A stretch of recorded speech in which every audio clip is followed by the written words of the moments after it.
Hello everyone, how are you? I am Akrash, your teacher here, and I will teach you different questions and their answers. So I welcome you on classtheta.com.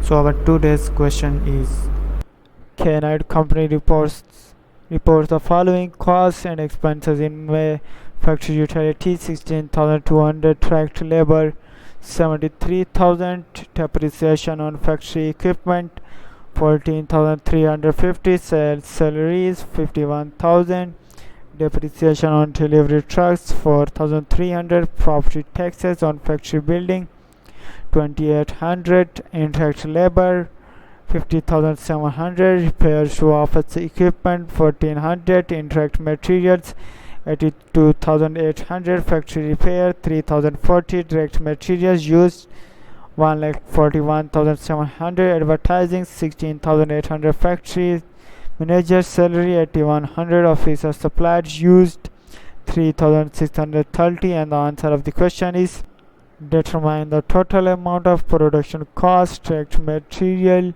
1,41,700, direct labor 73,000, manufacturing overhead 1,77,990, product cost equal to 3,92,690.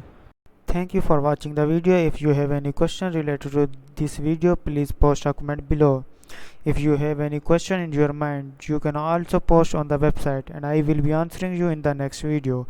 Thank you for engaging with us. Until next video, bye bye.